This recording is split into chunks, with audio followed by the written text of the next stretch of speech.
Marcus was 37 years old, a licensed electrician earning a steady $58,000 a year.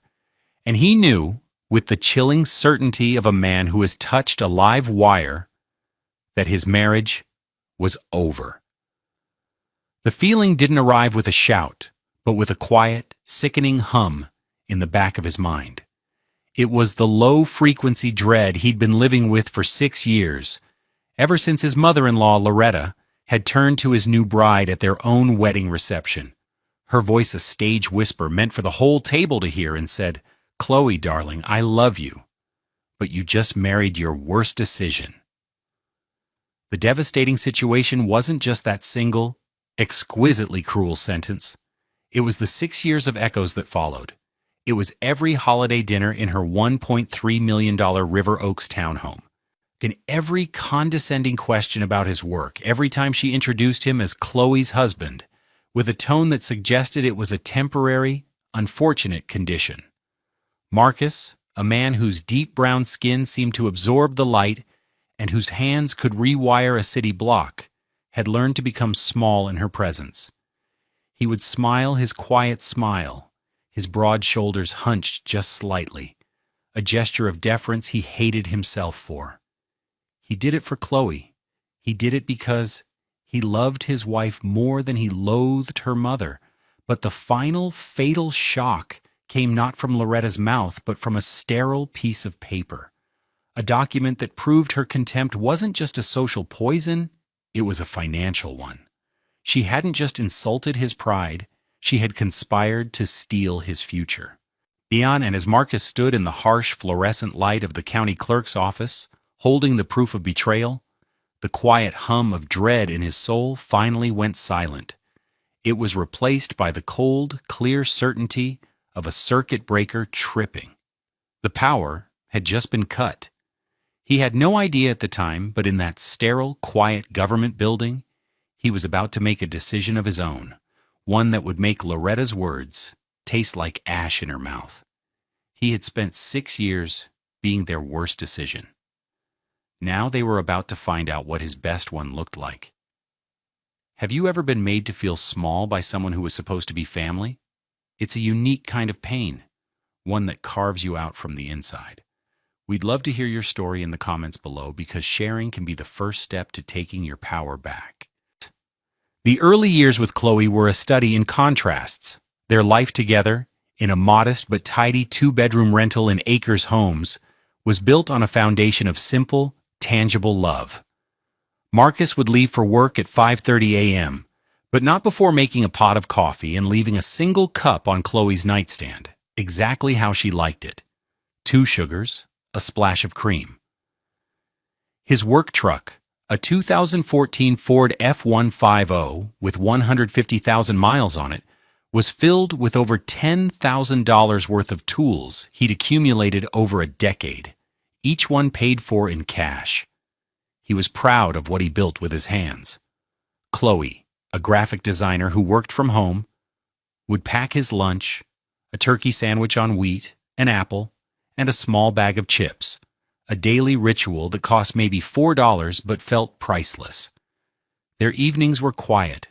They'd watch shows on their 5-year-old, the $400 Vizio television, sharing a bowl of popcorn. On weekends, Marcus worked on the small garden he'd planted in their backyard, coaxing tomatoes and peppers from the Houston soil. He'd come inside, his hands caked with dirt, his $200 Red Wing boots left by the door, and Chloe would wrap her arms around his neck, not caring about the sweat on his brow. Her love felt like the solid ground beneath his feet. She was a gentle soul, her creativity a soft light in his practical world. Her deep brown skin was luminous, especially when she smiled, and her laughter was the sound he worked to hear every day. She was the reason he tolerated the other side of their life, the world of Loretta. That world was located just 20 minutes away by car, but might as well have been on another planet. Loretta's townhome in River Oaks was a 3-story monument to her husband's success in oil and gas. The front door alone probably cost more than Marcus's entire tool collection. Inside, the air was different, cool, still, and smelling faintly of expensive lilies and floor polish. Every object had a silent, intimidating price tag. The abstract painting in the foyer was a $30,000 commission. The crystal glasses they used for water cost $250 each. Loretta herself was always impeccably dressed, favoring $4,000 Chanel suits and carrying a $6,000 Hermes Birkin bag, even just to go to the grocery store. Family dinners were a weekly ordeal. Marcus, in his best $150 Ralph Lauren polo shirt, would sit at the massive mahogany dining table, feeling like a fly in a spider's web. Loretta's husband, Robert, was a quiet, almost invisible man who seemed worn down by the sheer force of his wife's personality. He was kind to Marcus in a distant way, but Loretta set the tone. "Marcus, is that work dirt under your fingernails?" she'd ask, holding her wine glass aloft. "I keep telling Chloe you should get an office job. All that manual labor is so undignified." Marcus would clench his jaw and look at Chloe, who would give him a small, apologetic smile. For her, he'd swallow the insult. For her, he'd pretend not to notice the way Loretta would subtly wipe her hand after shaking his. He told himself it was just her way, that her sharp edges were a product of a world he didn't understand. He loved Chloe, and Chloe loved her mother. So, for the sake of peace, he absorbed the little shocks, never realizing they were part of a much larger, deliberate current of contempt. He had no idea how deeply that current ran, or that it was designed to sweep him away entirely. The campaign of 1,000 cuts began on their first anniversary. Loretta had insisted on hosting a party at the River Oaks townhome. She'd hired a catering company for $8,000 and invited 50 of her closest friends, all of whom seemed to be cut from the same expensive cloth. Marcus stood awkwardly by the bar, nursing a beer, while Chloe was swept into conversations about European vacations and new Teslas. Loretta glided through the room, a shark in a $2,400 Burberry dress. She stopped beside Marcus, placing a perfectly manicured hand on his arm. "You look a little lost," she said, her smile not reaching her eyes. "It must be overwhelming, so different from, well, you know." Marcus forced a smile. "It's a great party, Loretta. You really outdid yourself." She laughed, a brittle sound. "Oh, this is nothing. Just a little get-together. I was telling Chloe, now that she's married, you two should really think about your future. You can't live in that little rental forever. It's not a good look." She gestured vaguely towards a group of men in expensive suits. "Image is everything in our world, Marcus. You're an extension of this family now. People are watching." The implication was clear. He was a stain on their perfect image. Later that night, Chloe tried to smooth it over. "She doesn't mean it like it sounds, honey. She just worries." But Marcus saw the flicker of doubt in his wife's eyes. The seed had been planted.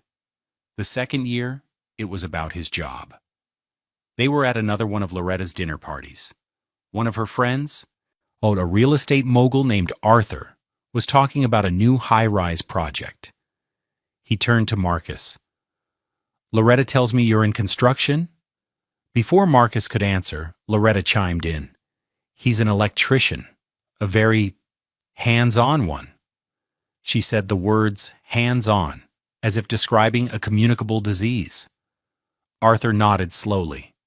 "Right. Trade work, good, honest work." He said it with the kind of dismissive praise one might offer a child for a clumsy drawing. Marcus felt his face grow hot. He was a master electrician. He'd completed a grueling 5-year apprenticeship, passed a state board exam, and was responsible for the complex electrical systems that powered buildings like the one Arthur was bragging about.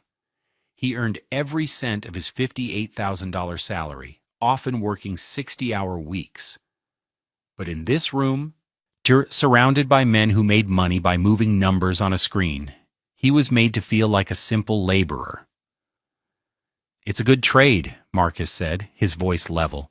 "Someone has to keep the lights on in all these fancy buildings." The table went quiet. Loretta shot him a look of pure venom.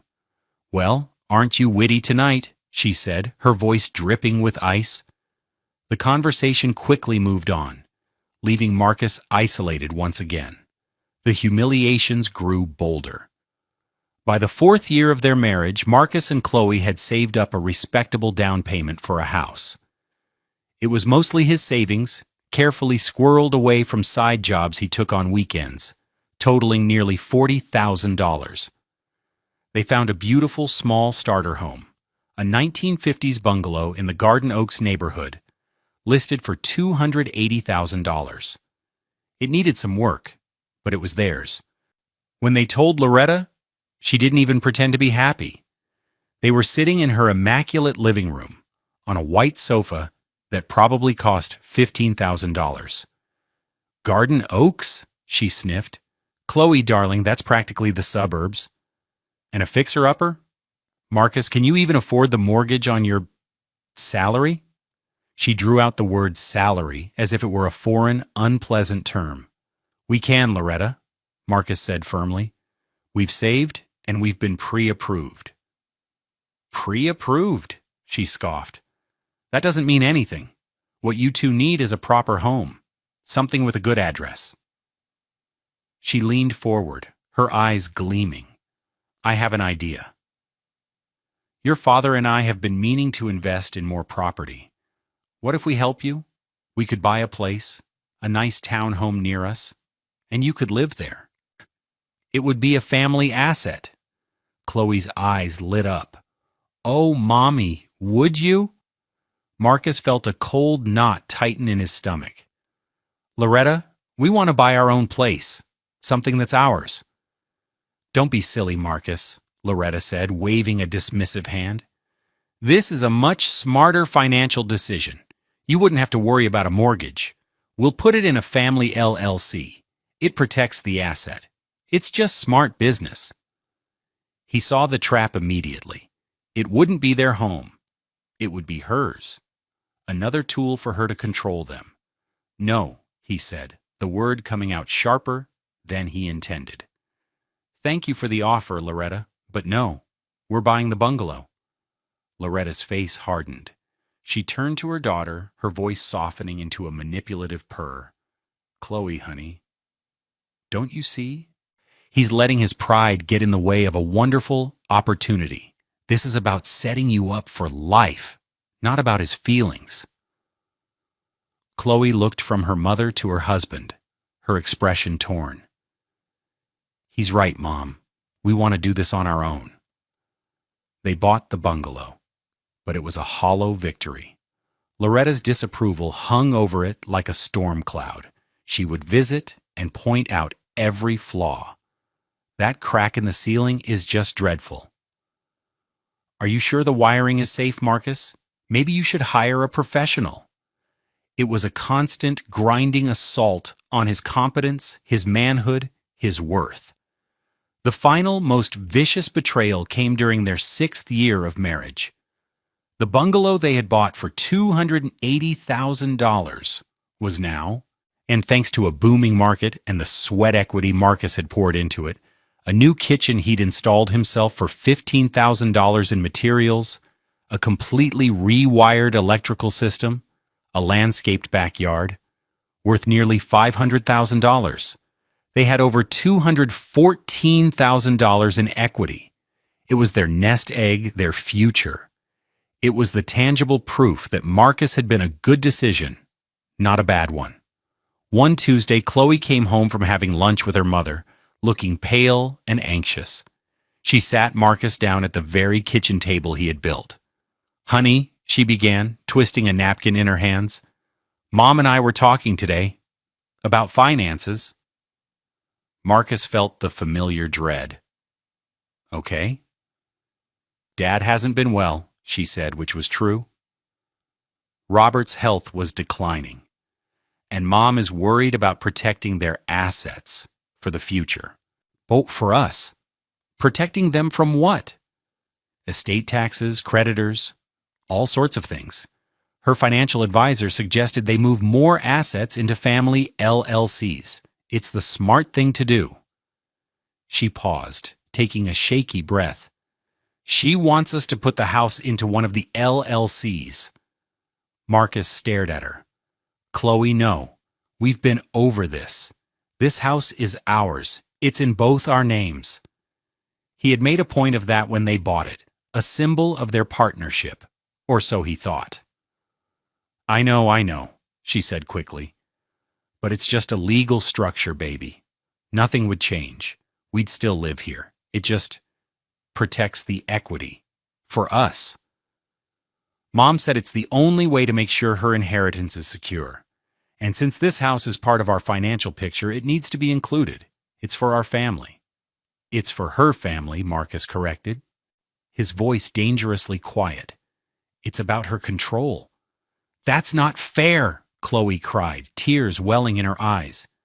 She's trying to help us. Why do you always have to be so proud, so difficult? She said you'd be like this. She said your pride would be our downfall. The words hit him like a physical blow. She said you'd be like this. They had already discussed his reaction. He was a predictable problem to be managed. This is our home, Chloe. Our equity, the money I earned and the work I did with my own two hands. And the money my parents gave us, she shot back. Loretta had given them a $10,000 housewarming gift that she never failed to mention. Compared to the $40,000 he'd saved and the countless hours of labor he'd invested, it was a drop in the bucket. But Loretta had polished that drop until it shone like a diamond. Though they argued for hours. It was the worst fight of their marriage. Marcus pleaded with her to see the manipulation, to see that this wasn't about protection, it was about possession. But Loretta's influence was too strong. 6 years of subtle poisoning had done its work. Chloe saw her husband's resistance not as wisdom, but as stubborn pride, just as her mother had framed it. In the end, exhausted and heartbroken, Marcus gave in with a single, fateful sentence.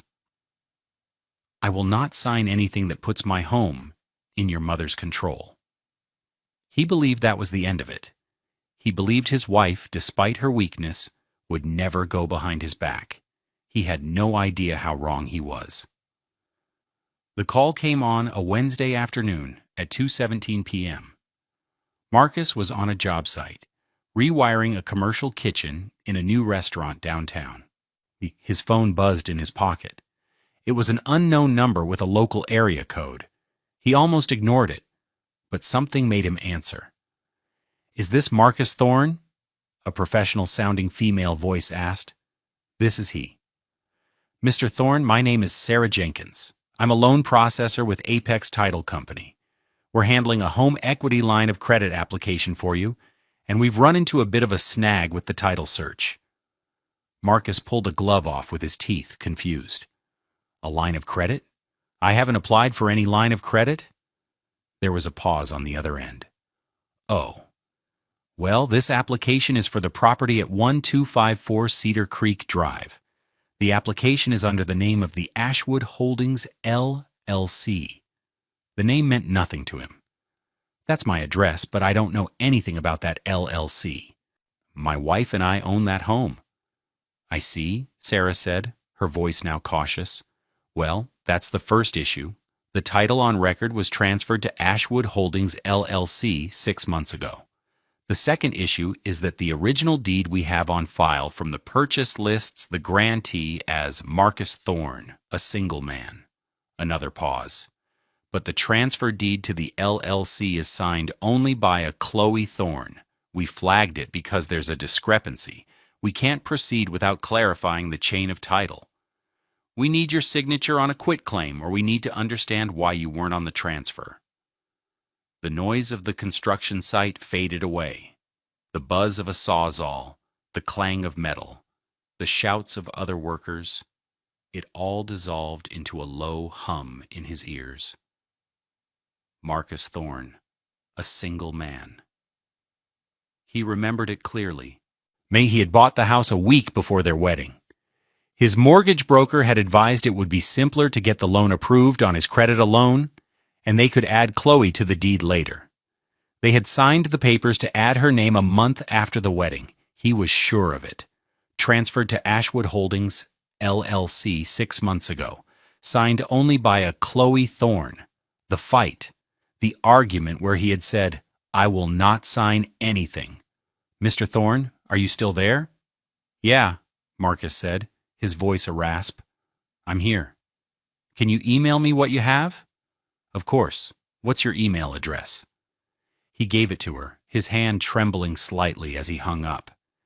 He walked off the job site telling his foreman he felt sick, which was the truest thing he'd said all day. He drove his Ford F-150 not home, but to the Harris County Clerk's office downtown. The drive was a blur. The glass towers of the city seemed to lean in, mocking him with their cold, reflective surfaces.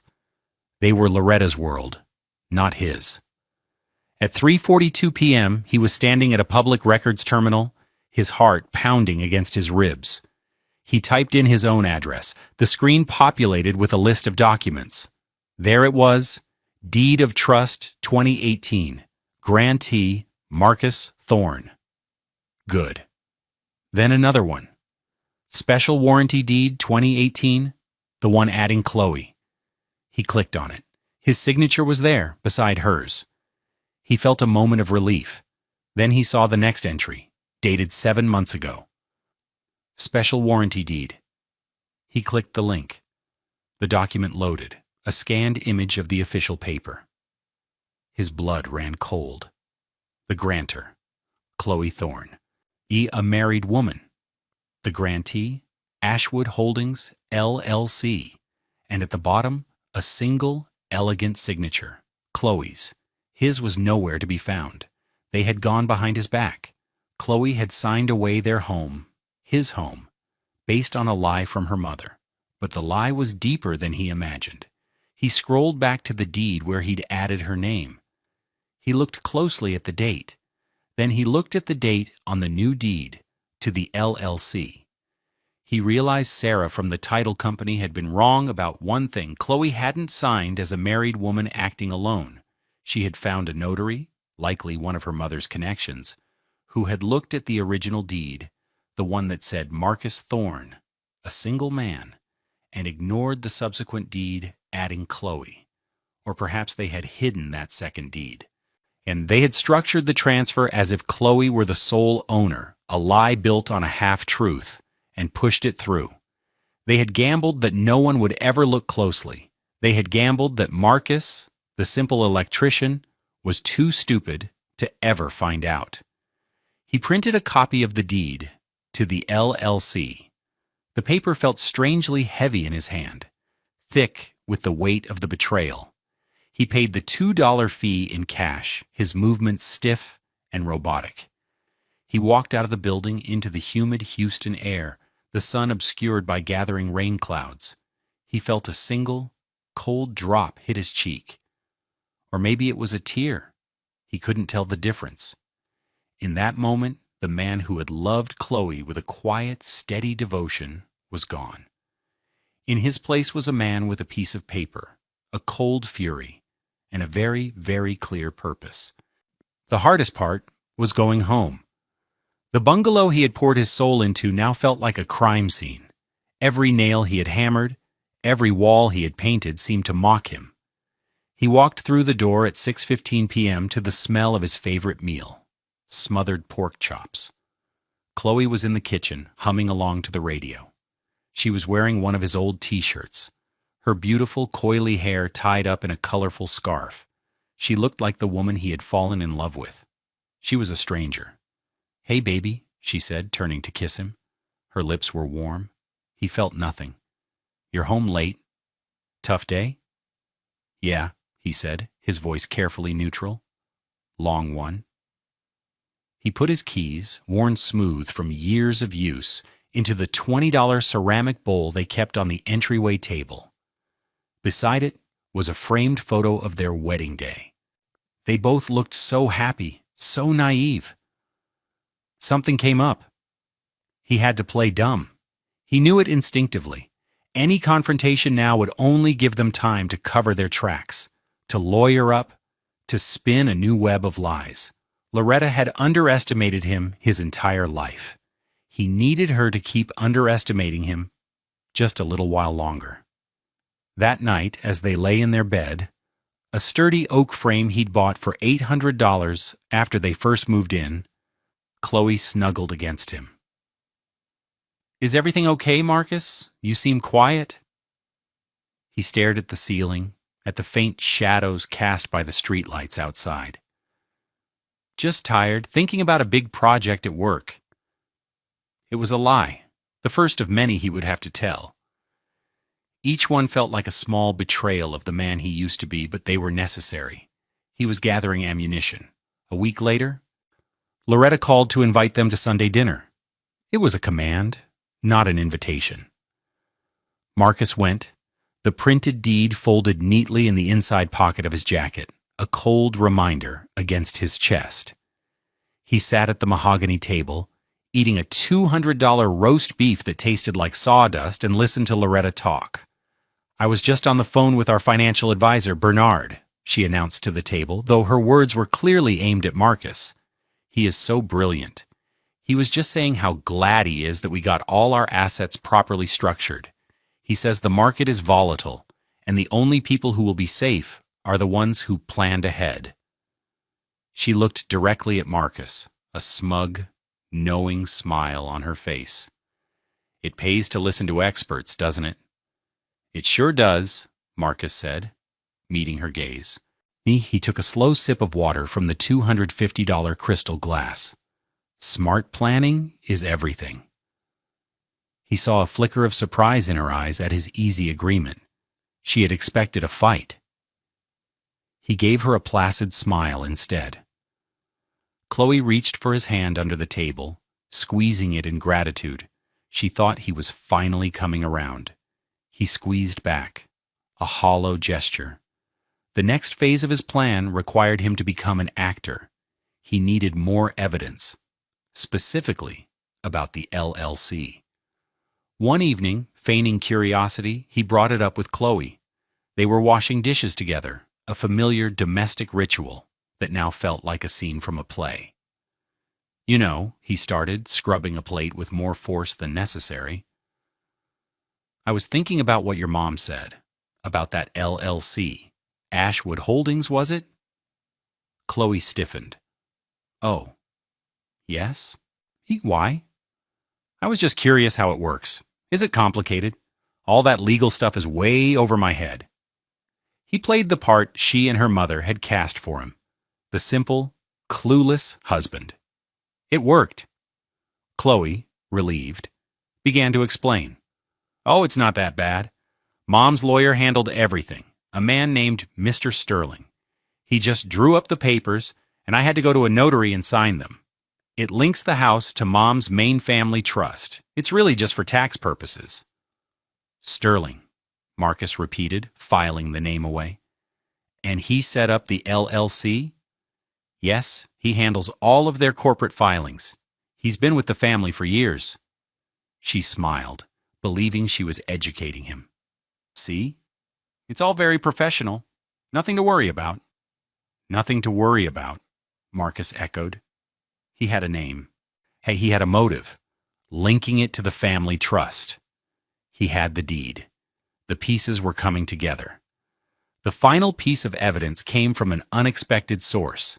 He was cleaning out the glove compartment of Chloe's car, a 2020 Lexus RX she'd received as a birthday gift from her parents, a $45,000 gesture of control, looking for an insurance card. Tucked in the back of the owner's manual, he found a folded piece of paper. It was an invoice from a notary public, dated 7 months ago. The charge was $50 for real estate document services. Stapled to it was a business card. The notary's office was in a high-rise on Post Oak Boulevard, the same building that housed dozens of oil and gas firms and corporate lawyers. This wasn't some random UPS store notary. This was a professional, someone who knew how to handle sensitive documents. And at the bottom of the invoice, in the notes section, was a handwritten line. Per instructions from L. Covington. Loretta Covington. She hadn't just advised Chloe. She had directed the entire operation. She had hired the lawyer, instructed the notary, and guided her daughter's hand as she signed away her husband's home. Marcus took a photo of the invoice with his phone. The screen glowed in the dim light of the garage. He now had a direct link from the fraudulent deed straight to Loretta. The chain of evidence was complete. He closed the glove compartment with a soft, final click. The time for playing dumb was almost over. The following Monday at 9 a.m., Marcus was not at a job site. He was sitting in a leather chair that probably cost $3,000 in a 40th floor office with a panoramic view of the Houston skyline. The view was wasted on him. His focus was entirely on the man across the desk. His name was David Chen, a partner at a boutique law firm specializing in real estate fraud. He was a sharp, no-nonsense man in his 50s, with a reputation for being a shark. Marcus had found him after 3 days of obsessive research, and the initial consultation fee of $500 had felt like the best money he'd ever spent. On the polished mahogany desk between them, Marcus had laid out his evidence in a neat, damning row. The original deed, showing him as the sole owner before the marriage. The second deed, adding Chloe after the wedding. The fraudulent third deed, transferring the property to Ashwood Holdings, LLC, signed only by Chloe. The printout of the LLC's incorporation filing, which he'd paid $50 for online. The photo of the notary's invoice, with Loretta's name on it.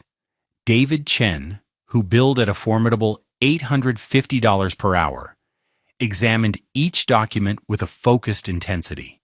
He didn't say a word for 10 minutes. The only sound in the room was the quiet rustle of paper. Finally, he leaned back in his chair and looked at Marcus. "Mr. Thorne," he said, his voice calm and precise, "you have been the victim of a conspiracy to commit real estate fraud?" The words, stark and legal, validated everything Marcus had been feeling. It wasn't just a family squabble or a betrayal of trust. It was a crime. "Your mother-in-law and your wife have made several critical and, frankly, amateur mistakes," Chen continued, tapping a finger on the LLC filing. "First, they had their lawyer, this Mr. Sterling, and file the articles of incorporation for Ashwood Holdings, LLC, 1 week before your wedding date." He slid the paper across the desk. "See the timestamp? This LLC legally existed before your marriage. That makes it Loretta's separate property, not a marital entity." Marcus stared at the date. It was true. A small, crucial detail they had overlooked in their arrogance. "Second," Chen went on, picking up the fraudulent deed, "they had your wife sign this as Chloe Thorne, basing her authority on the original deed where you were listed as a single man. They completely ignored the subsequent deed where you added her. This creates a fatal flaw in the chain of title. She did not have the legal authority to transfer 100% of the property. At best, she could only transfer her 50% interest. But even that is debatable, since the transfer was done under false pretenses." He tented his fingers.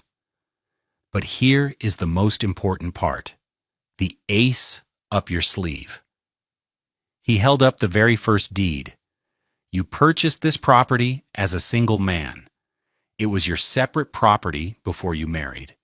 When you added your wife's name to the deed after the wedding, you made a gift to the marital estate. However, the fraudulent transfer she executed was designed to sever your interest entirely, based on a document that was no longer the most current deed of record. This is not just improper, it's textbook fraud." Marcus felt a surge of cold, clear power. So what can we do? We have two paths, Chen explained. The loud path is to file a lawsuit for fraud, quiet title, and conspiracy. It would be public, messy, and very expensive. It would likely take years. He paused. Or there's the quiet path. The one I recommend. What's the quiet path? We leverage their mistakes. We draft a demand letter to your wife, your mother-in-law, and their attorney, Mr. Sterling. We lay out the evidence of fraud, including the predated LLC and the illegal transfer. We point out that Mr. Sterling could be facing disbarment for his role in this. We point out that your wife and mother-in-law could be facing criminal charges. Chen leaned forward. And we offer them a simple way out. They sign a document immediately dissolving the transfer to the LLC, voiding it as if it never happened. They sign a full release of any and all claims to the property. In exchange, you agree not to pursue criminal charges or report them to the state bar. It's a clean, swift, and silent execution. The lawyer's words were like music. Accountability, not just revenge. There's one more step, Chen added. While this is happening, we get you pre-approved for a cash-out refinance on the property based on its current market value of, what did you say, about $500,000? That's right, Marcus said. Good. The refinance will be in your name alone. Once the fraudulent deed is voided, the title will revert to you and your wife. You will then have her sign a quitclaim deed as part of your divorce settlement, giving you the house.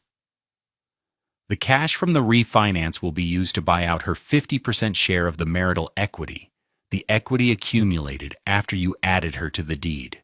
We'll calculate it to the penny.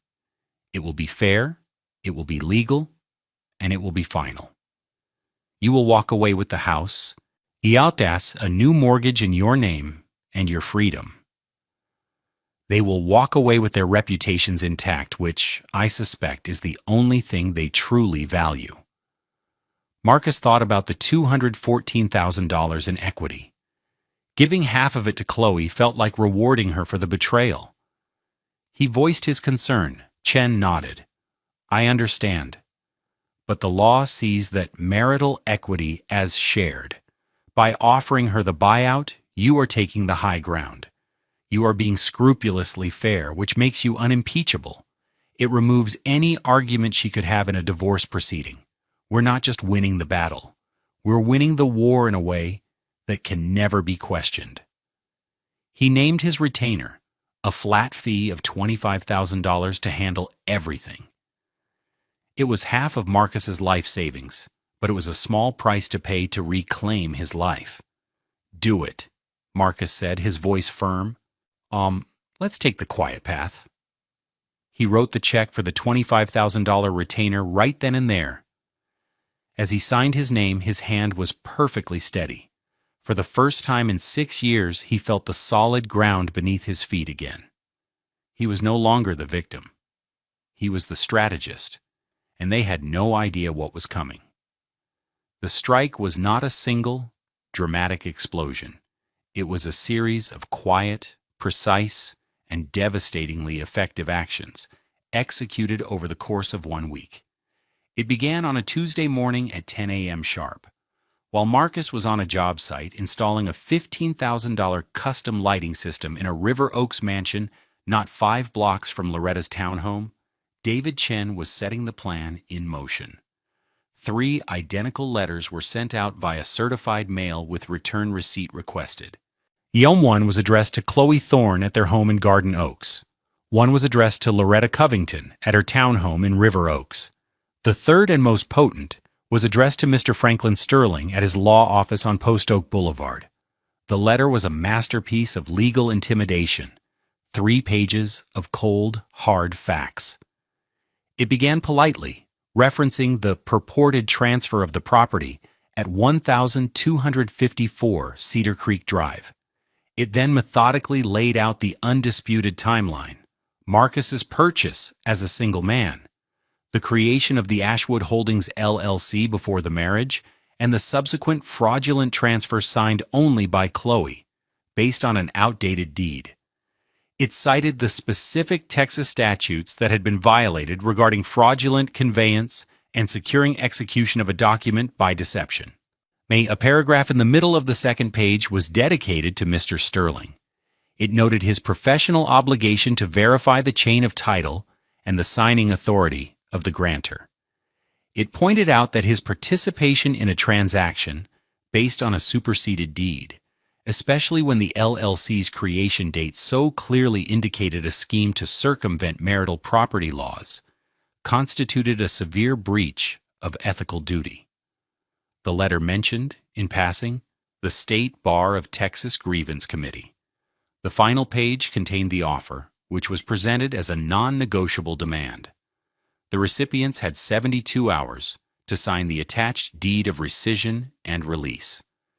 This document would declare the transfer to Ashwood Holdings LLC null and void ab initio from the beginning.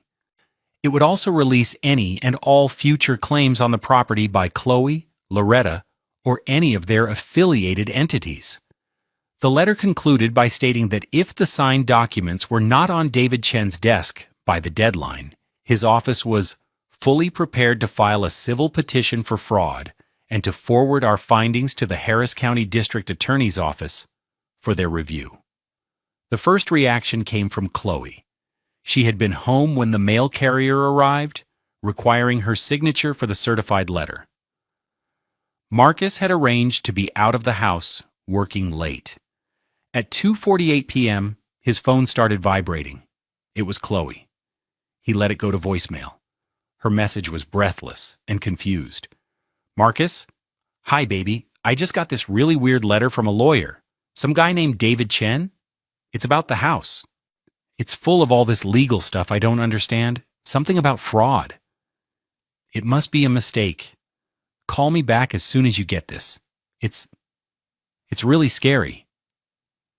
He saved the voicemail. An hour later, at 3:55 p.m., another voicemail. This time her voice was tight with panic. "Marcus, I talked to Mom. She got one too. And she called Mr. Sterling. He's furious. He said we have a huge problem. Marcus, what did you do? Why would you go to a lawyer? You were supposed to talk to me. Call me. Now." He saved that one too.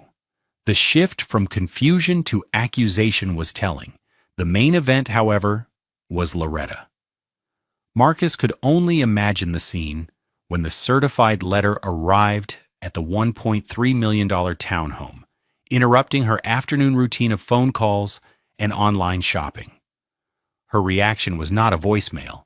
It was a direct, furious phone call at 4:10 p.m. Marcus, sitting in his truck in a quiet park, took a deep breath and answered. "What is the meaning of this?" Loretta's voice was a shriek, stripped of all its practiced elegance. "What is this disgusting, threatening letter? Who is David Chen? How dare you?" Marcus held the phone slightly away from his ear. He said nothing. "You are trying to blackmail us. My lawyer will tear this pathetic man to shreds. You think you can threaten me? You, a common laborer? After everything we've done for you, for Chloe, we gave you a life you could only dream of." Marcus finally spoke, his voice so calm it was chilling. "Loretta, did you read the whole letter?" "I read your disgusting lies. This is slander." "Did you get to the part about the State Bar Grievance Committee?" Marcus asked quietly.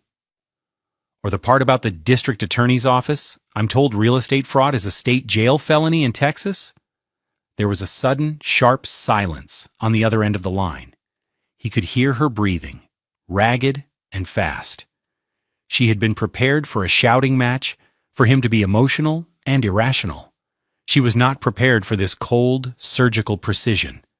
"You wouldn't," she whispered, her voice suddenly losing all its bluster. "You would ruin Chloe's life?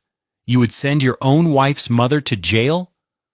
"Chloe is my wife," Marcus said, the words like chips of ice. "You are the one who convinced her to commit a felony to steal my home.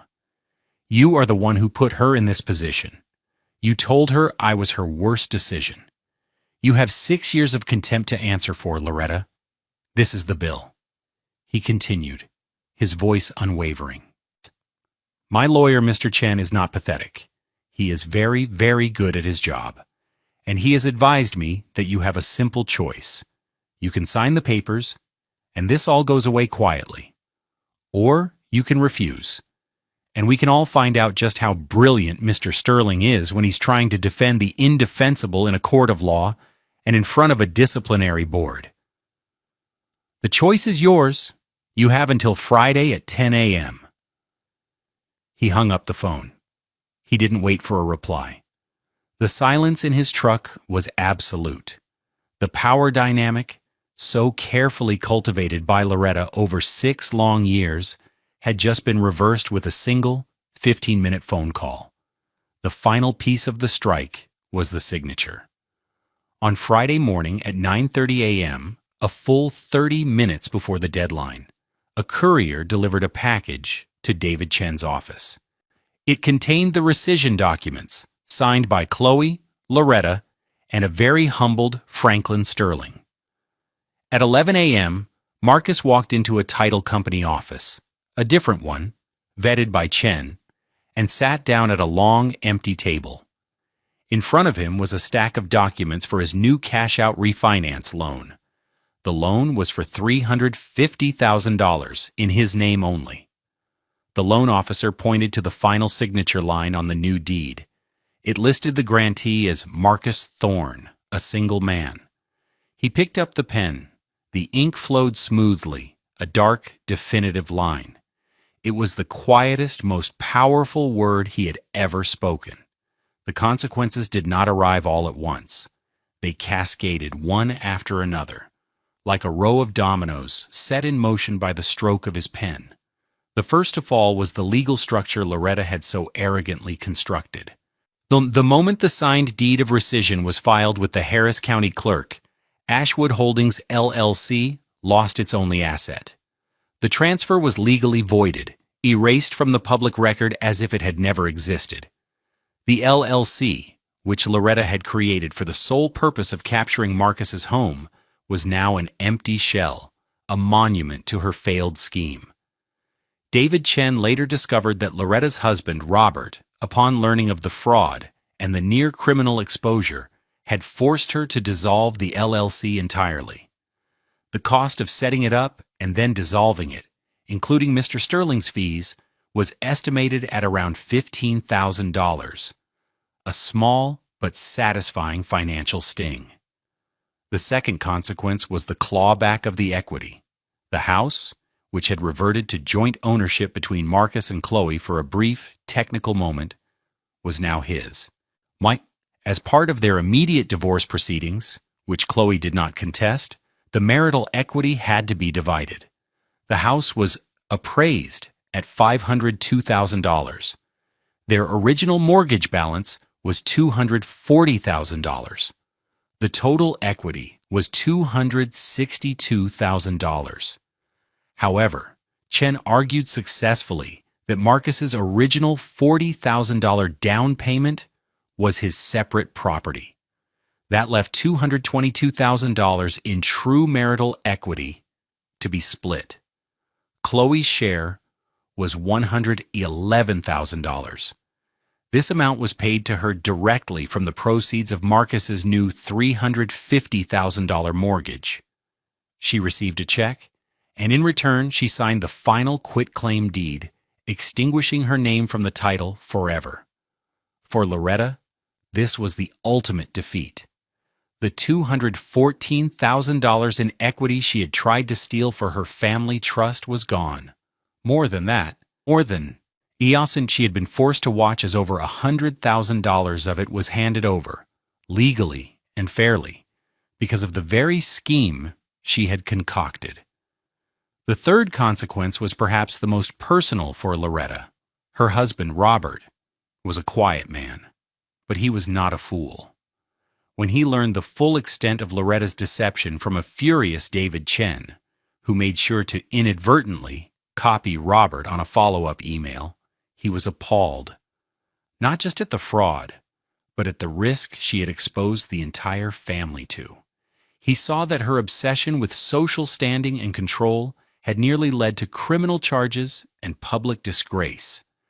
Their arguments, as reported to Chloe, who then tearfully relayed them to Marcus in a final pleading phone call, were titanic.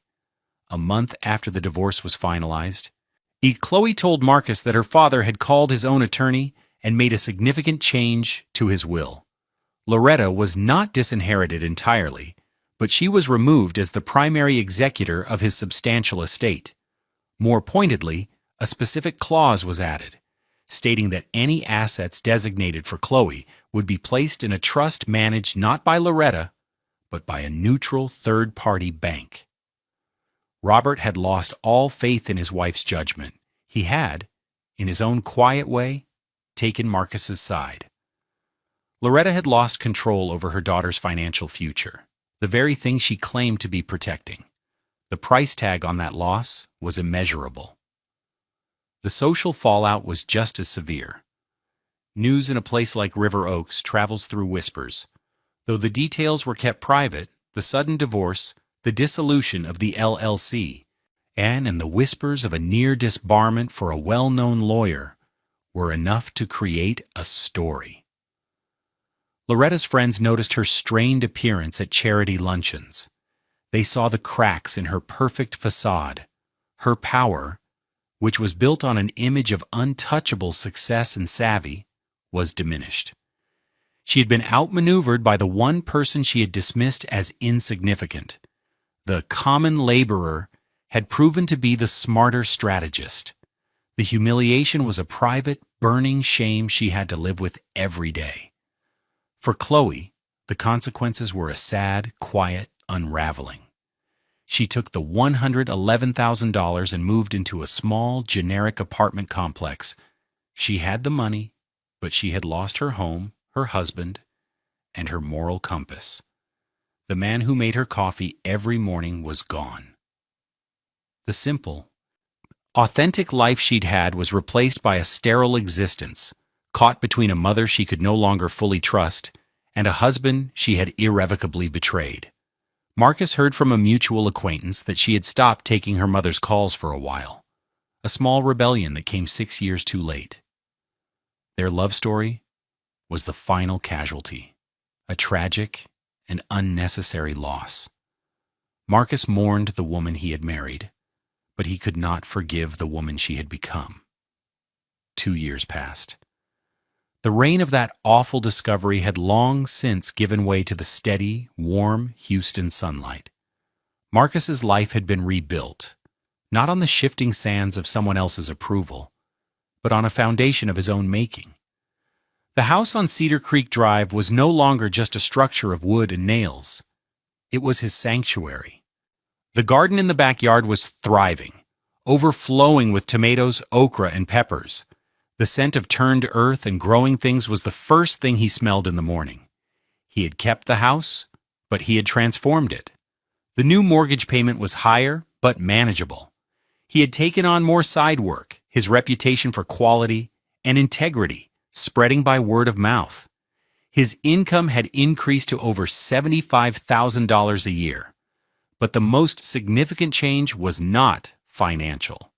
It was a project he started in his own 2-car garage. It was called the Thorne Electrical Apprenticeship Program. Every Saturday morning, 6 young men and women from the Acres Homes community, the same neighborhood where Marcus had once rented, would gather in his garage. They were kids who, like him, were good with their hands and looking for a direction.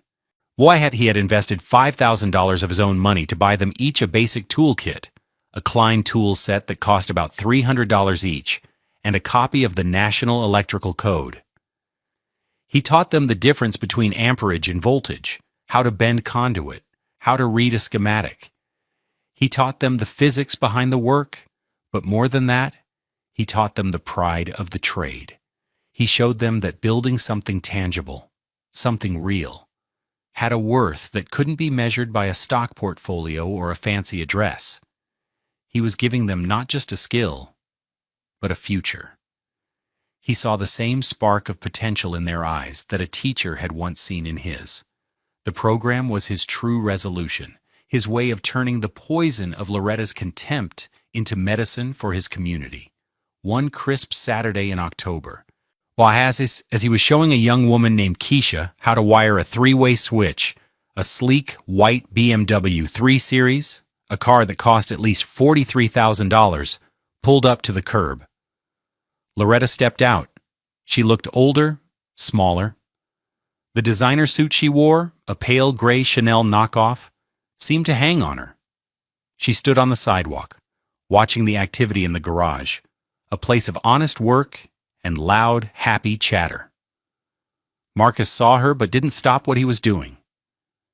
He finished explaining the concept of a traveler wire to Keisha, whose face was lit with concentration and understanding. Finally, he wiped his hands on a rag and walked down the driveway. "Loretta," he said. It wasn't a question. "Marcus," she began, her voice thin. I wanted to see Chloe. I heard she was... I'm sorry, I came to the wrong place." It was a lie, and they both knew it. This was a pilgrimage of defeat. "She doesn't live here anymore," Marcus said, his voice devoid of anger. He felt nothing but a distant pity. Loretta looked past him, at the garage, at the young people learning, building. She saw the neat rows of tools on the pegboard, the coils of wire, the earnest expressions. She saw a world of value she had never been able to recognize. "You told me I was Chloe's worst decision," Marcus said, not as an accusation, but as a simple statement of fact. He was holding up a mirror to her past. "You were wrong. My worst decision was tolerating your disrespect for 6 years. My best decision was deciding to stop." Tears welled in Loretta's eyes, real tears this time. "I know," she whispered. "I'm sorry." Marcus gave a slight nod. He accepted the apology not for her, but for himself. It was the final circuit, closing. "I hope you find some peace, Loretta." He turned and walked back to his garage, back to his students, back to the life he had built. He didn't look back. The sound of the BMW's engine starting and fading down the street was just another noise, one that no longer had any power over him. True wealth isn't about the price tag on your car or the address of your home. It's not about controlling others or protecting a fragile image. True wealth is built, not bought. It's the skill in your hands, the integrity in your heart, and the legacy you build for those who come after you. It's the quiet satisfaction of a job well done and a life well lived, on your own terms. We all face our own Lorettas in life. People who try to diminish us to make themselves feel big. How have you built your own true wealth in the face of negativity? Share your story of triumph in the comments, and let's inspire each other to keep building.